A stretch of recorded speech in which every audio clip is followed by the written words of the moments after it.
Welcome to my channel Bharti's kitchen. আজকে আমি আলুর ঝুরি ভাজা করব। দেখো এর সঙ্গে আমি কি কি নিচ্ছি। এখানে নিয়েছি কটা শুকনো লঙ্কা আর বাদাম, ভাজা বাদাম, বিট লবণ আর কারি পাতা। আলুগুলো আমি লম্বা লম্বা করে এরকম করে কুড়িয়ে নেব।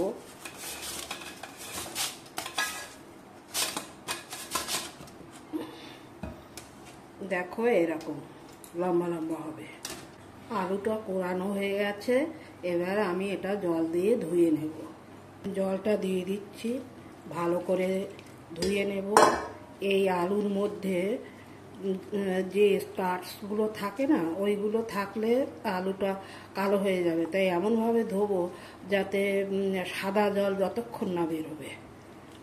আলুটা আমার ধোয়া হয়ে গেছে, দেখো এখানে জল একবারে সাদা জল বেরিয়েছে। এবার এটাকে আমি জল ঝরিয়ে নেব।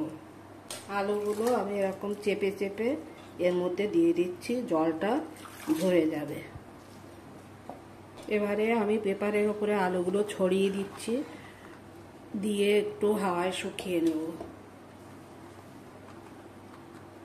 আলুর ঝুরি ভাজাটা ভাজার জন্য আমি কড়াই বসে দিয়েছি, কড়াটা গরম হয়ে গেছে, তেল দিয়ে দিচ্ছি।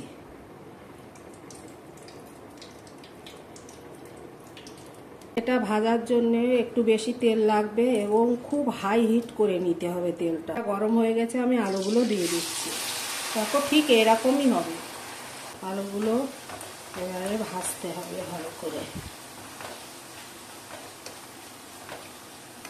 আলুটা না মাঝে মাঝে এরকম করে নেড়ে দিতে হবে, একটু দলা পাকিয়ে দেওয়া হয়। আলুটা একটু এরকম করে করে দিতে হবে, মাঝে মাঝে নাড়তে হবে। তো আমার হয়ে গেছে, দেখো কেমন আওয়াজ হচ্ছে ঝমঝম করে। দেখো আমি আলুটা নামিয়ে নিচ্ছি। বাকি আলুগুলো আমি এইভাবে ভেজে নেব। শুকনো লঙ্কাগুলো ভেজে নিচ্ছি, এর সঙ্গে কারি পাতাগুলো দিয়ে দিন।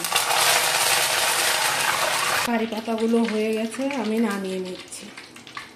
লঙ্কাগুলো ভাজা হয়ে গেছে, নামিয়ে নিচ্ছি। এবার বাদামগুলো দিয়ে দিচ্ছি। বাদামটা আমার ভাজা হয়ে গেছে, এবারে নামিয়ে নিচ্ছি। আলুর ঝুরি ভাজাটা আমার হয়ে গেছে, দেখো কত সুন্দর, একদম মচমচ করছে। এর মধ্যে অল্প একটু আমি বিট লবণ ছড়িয়ে দিচ্ছি।